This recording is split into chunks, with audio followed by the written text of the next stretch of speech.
Chapitre 7 Les Illuminés de Bavière d'Adam Weishaupt. Adam Weishaupt, formé dans un collège jésuite, devint professeur des Chanoises, un titre lié à l'enseignement au sein du clergé, souvent responsable de la liturgie et de la gestion des biens de l'Église. Mais il s'éloigna progressivement du catholicisme, adoptant le gnostisme sous l'influence du philosophe Mendelssohn. En 1770, probablement financé par la maison Rothschild, il fonda à Ingolstadt l'ordre secret des Illuminés de Bavière. Ce groupe ne doit pas être confondu avec les Illuminati antiques, connus pour agir dans l'ombre et jamais publiquement. Weishaupt nomma son ordre Illuminé, peut-être pour créer une confusion volontaire avec ses anciens Illuminati, mais leurs objectifs se recoupaient largement.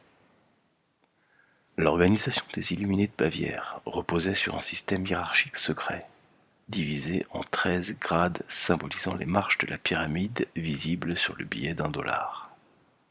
Les membres évoluaient à travers des cercles imbriqués où seuls les initiés les plus élevés connaissaient les véritables buts de l'ordre. La structure utilisait un système d'espionnage inspiré des jésuites pour évaluer les membres et éliminer toute déloyauté. Les patriarches, grades supérieurs, étaient placés en fonction de leur talent, mais soumis à un contrôle strict, notamment par le discrédit ou le chantage. Weishaupt recrutait dans les milieux de la haute finance, de l'industrie, de l'éducation et de la littérature, attirant des personnalités influentes par la corruption, notamment via l'argent et le sexe. Ces leviers servaient à manipuler et maintenir le contrôle sur les membres puissants. Ainsi, les Illuminés conseillaient en secret des politiciens pour orienter les politiques publiques selon leurs intérêts, tout en donnant l'impression aux dirigeants qu'ils agissaient de leur propre initiative.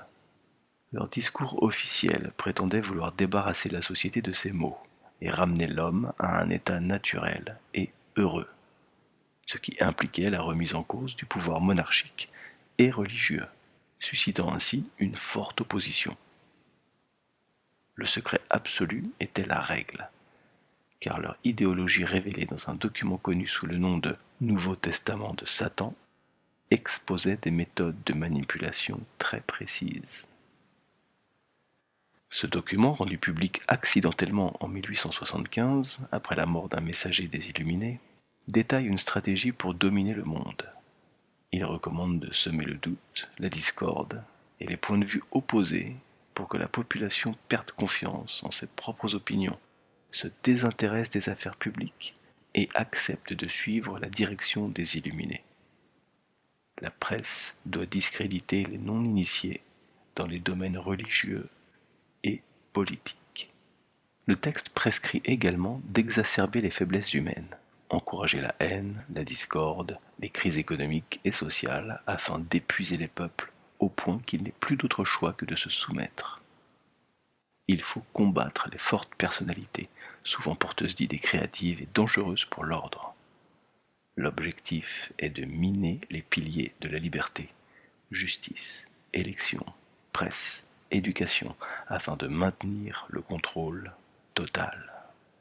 Le document insiste sur la nécessité d'habituer les populations à la superficialité et au plaisir immédiat, tout en détruisant leur foi en Dieu. L'éducation doit être vidée de son esprit critique et remplacée par des enseignements erronés et mensongers, tandis que la majorité de la population doit être maintenue dans l'ignorance et l'obéissance. Le pouvoir doit être exercé d'une main de fer, justifiée par la prétendue incapacité des masses à se gouverner elles-mêmes. Les Illuminés de Bavière cherchaient à infiltrer et contrôler les loges franc-maçonniques, en particulier celles du Grand Orient, où se trouvaient des millions de membres. Ils conclurent une alliance en 1782 à Wilhelmsbad, créant un réseau puissant de sociétés secrètes sous leur influence. Parmi les membres influents de l'ordre figuraient des personnalités telles que Johann Wolfgang von Goethe, le duc Charles-Auguste Weimar et d'autres aristocrates et intellectuels. Weishaupt réussit à faire infiltrer les loges franc-maçonniques de Munich, ce qui renforça l'emprise des Illuminés sur la société secrète. L'alliance entre illuminés et francs-maçons permit de coordonner leurs actions et d'augmenter leur influence. Cependant, en 1785, suite à une opération menée par l'électeur de Bavière, une partie des documents secrets des Illuminés fut saisie et rendue publique. Ces écrits dévoilaient le plan pour instaurer un nouvel ordre mondial. Malgré cette révélation, Bishop perdit son titre académique mais continua à œuvrer en secret, permettant à l'ordre de ressurgir plus tard sous d'autres noms. Les idées et les objectifs des Illuminés de Bavière influencèrent profondément la société européenne, participant notamment à la Révolution française et à l'apparition du régime de la Terreur. Le slogan « Liberté, égalité, fraternité », désormais symbole des idéaux révolutionnaires, trouve ici ses racines dans la propagande de ce mouvement secret. En résumé, l'Ordre des Illuminés de Bavière, fondé par Adam Bishop, fut une société secrète hiérarchisée et manipulatrice qui utilisa le secret, la corruption et la manipulation des élites pour orienter la politique et la société vers un contrôle total des populations, cherchant à affaiblir les structures traditionnelles et à imposer un nouvel ordre mondial.